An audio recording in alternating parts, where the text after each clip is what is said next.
And Macy's announced today more store closures, including one in West Michigan. 13 on your side's Callie Lichter is in the newsroom with what we know. Callie. Elena, today Macy's confirmed plans to close the store at Rivertown Crossing's mall in Grandville. In a statement, the company says closing any store is never easy, but by doing so, the company can focus its resources on other locations. Management at Rivertown Crossings told us they were aware the company planned to close 150 locations this year as part of their nationwide restructuring. In West Michigan, 2 Macy's now remain, one at Woodland Mall in Kentwood and one in Portage near Kalamazoo. And late this afternoon, we learned the Macy's building at Rivertown Crossings has already been sold to a new owner. They told 13 on your side Macy's knew it would close the Grandville store as far back as 2024. He says the store's current lease ends on March 31st. Hey everyone, and welcome back to another episode of the Urbex Dead Mall series. I might classify this one as a dying mall because it's beginning to struggle. This is the Rivertown Crossing here in Grandville, Michigan, in the Grand Rapids area, and I always loved coming to this mall when I lived in Michigan. I would make the 2-hour drive every now and then when I was over in the Grand Rapids area, stop by here because it had a great selection of stores and it's a beautiful mall. So I'm inviting you to come along with me, head inside, learn about the history, and see the awesome architecture for this mall before it's gone.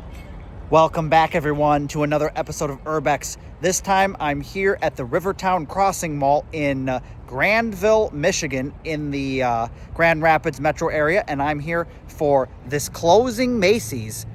I don't know exactly how long this store's been having their closing sale, but we're gonna pop inside and check it out, see what kind of fixtures they have to offer and all the sales.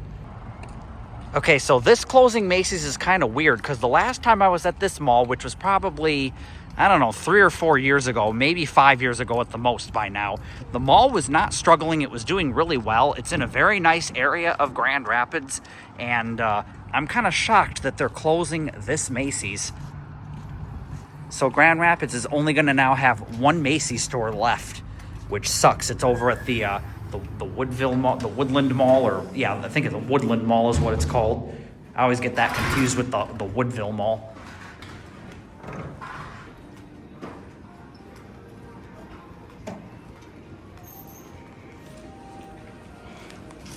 Oh my gosh, you guys, look at this glass sculpture up here. It looks like a Dale Chihuly style glass sculpture. Yeah, I know, that intro was really confusing because I was welcoming you back to the channel twice. Well, that's because I originally intended to film this closing Macy's and make it a separate video from the mall itself. But it was so underwhelming that I was like, gee, I can't get a full video out of this, so I'm just going to include it along with the mall. Alright, so don't get me wrong, this wasn't a terrible Macy's. I've been in worse, but it just didn't wow me. The aesthetics just were kind of whatever, and they didn't really match the mall's aesthetics. And by that I mean when you walk out into the mall, you just felt like it was a nice place to be. And in this Macy's, it just kind of felt old and tired and nothing special. Now, this was a very hard store to document because they had security guards walking around through the store. And, you know, he probably wouldn't have said anything to me, but I just didn't want to take the chance. So I just kind of had to be covert and sneaky.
Right, well, that was the underwhelming Macy's, and maybe now after touring it, you can understand why. And here we are heading out into the mall, and it's a very beautiful mall, especially for a 2-level one, but it was just dead. And I haven't been to this mall in probably 3 or 4 years, and when I last visited this mall, it was definitely not dead. I mean, there were a couple stores here and there that were closed and vacant, but nothing like this. I was just kind of in shock, like, what in the hell happened? Because this is in a very nice area of Grand Rapids. It's in Grandville.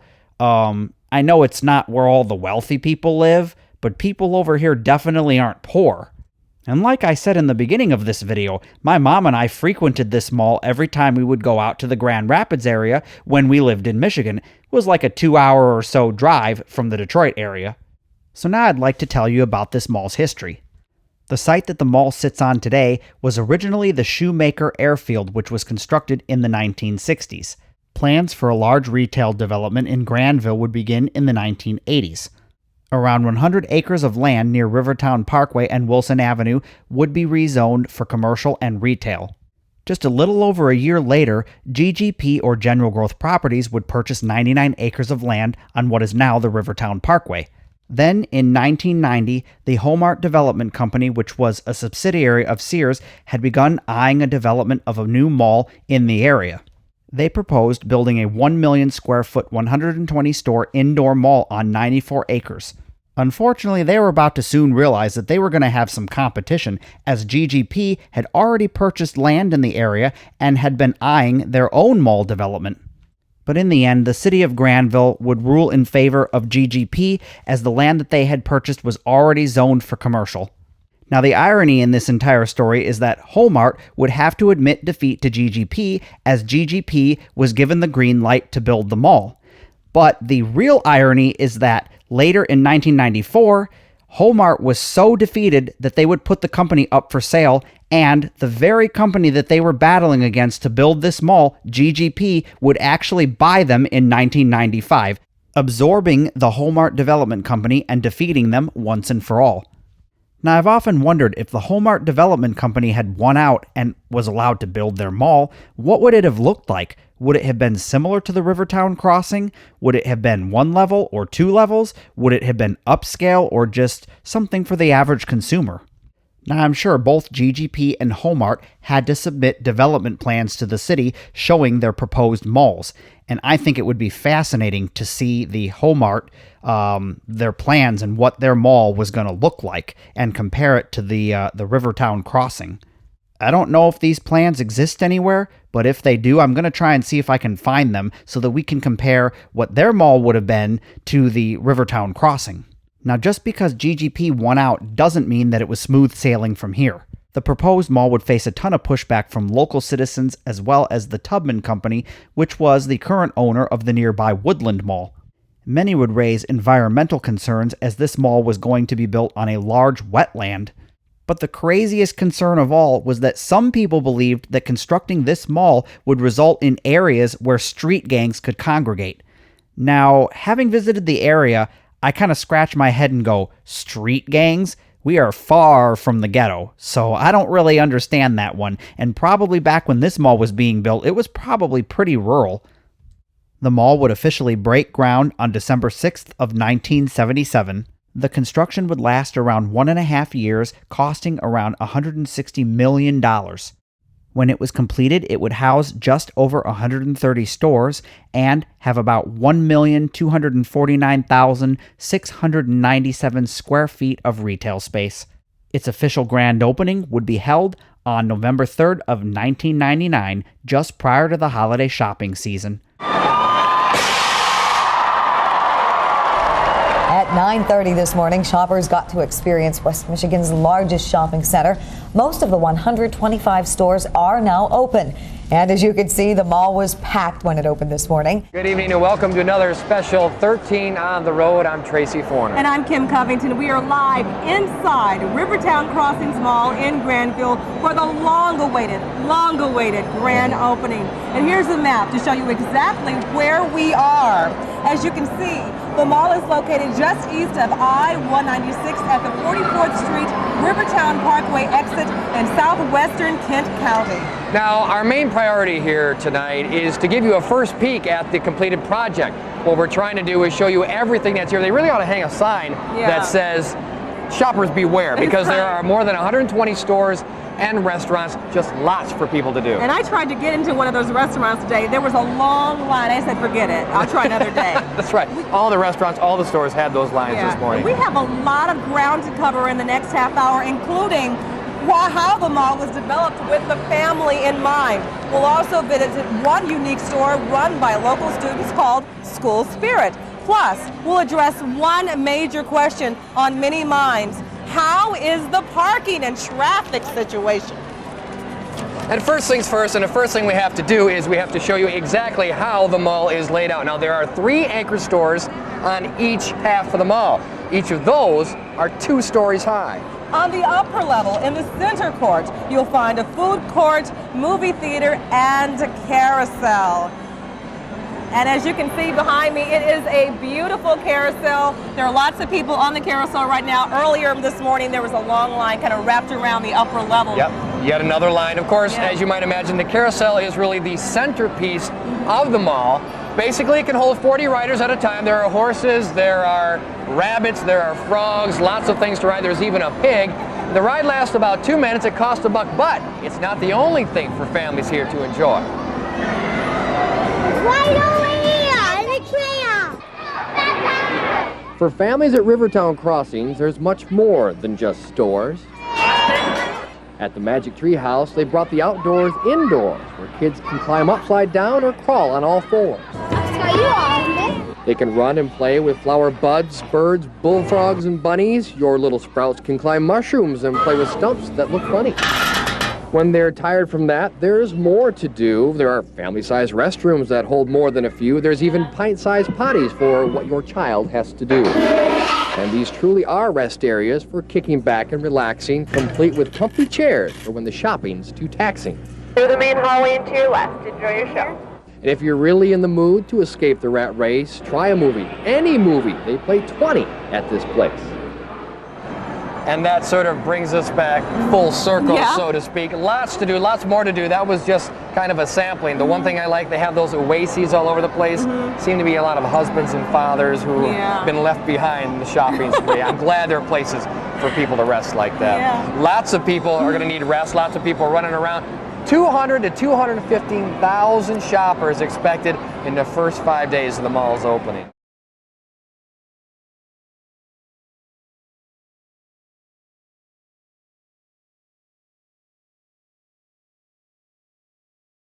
Its original main anchors would include a Sears, Hudson's, Kohl's, Yonkers, and a JCPenney, with Barnes & Noble, Pottery Barn, and Restoration Hardware featured as their junior anchors. The mall would also open with a grand food court containing 6 restaurants and a 40-rider carousel located in the center. Adjacent to the food court would also be a state-of-the-art 20-screen Cinemark movie theater. But probably the coolest thing to open in the mall would be Kahanaville, a tropical-themed restaurant. The mall's grand opening was a huge success, with eager shoppers waiting outside in lines for up to 2 hours in brutally cold temperatures, with wind chills hovering at around 15 degrees Fahrenheit. Now that the mall was here and doing quite well, the area would begin to see a boom in population as well as an increase in new businesses moving to the area. Heading into the 2000s, the mall would acquire a Tumbleweed restaurant, Disney store, and a Galen's sporting goods store, as well as an Old Navy. With the addition of the Galen's sporting goods store, this would bring the mall's anchor count to 6. A grand opening would be held for the store on October 6th of 2000, with various sports celebrities and Olympians attending the event to sign autographs. Throughout the 2000s, many stores would come and go or just be rebranded. For example, in 2001, the Hudson's would be renamed to Marshall Field's, later becoming the Macys store. Attractions such as the NASCAR Silicon Motor Speedway Racing Center would also close. The Tumbleweed would be converted into a Chili's, and the Kahanaville would close permanently. Also, during the early 2000s, the Galen's would be renamed after being acquired by Dick's Sporting Goods. Then, in 2006, the Cinemark Theater would be acquired by a local movie theater company called Celebration Cinema, and it would hold its grand opening on June 27th of 2007. Now, I have fond memories of Celebration Cinemas growing up in Michigan. Now, did we have them in the Detroit area? No, not to my knowledge. But when you went out to Lansing or Grand Rapids, you'd always pass by them, and they had these just amazing neon signs on the outside, and the buildings were just very distinct, and I always wanted to go to one, and I never got the chance to. Things here at Rivertown Crossing were looking great. That is until 2018, when the original developer GGP was acquired by the Brookfield Property Partners. During their ownership, the mall would experience a lack of investment, causing the place to just feel old and tired, and shoppers would notice. And that's not to say that the mall was falling into disrepair or was, just a bad place to be, but it was just sort of stale and stagnant. Think no new stores, no updated fixtures, no real investment into making it a place that people wanted to return to over and over.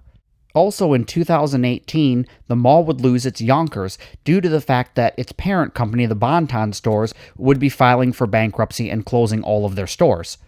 And of course, it's a mall, it had a Sears, and we have to at some point talk about its closure, because on November 9th of 2020, it was announced that the location here at this mall would be closing, and it would officially close in January of 2021. Now this is where things get a little interesting, because on August 30th of 2024, Pogue Development would buy the Rivertown Crossing Mall from Brookfield Properties for an undisclosed price. They would then partner with Jones Lang LaSalle to revitalize and keep the mall up to date.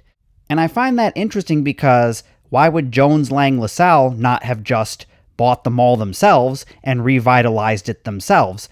They do have a pretty good track record when it comes to real estate and investing in properties.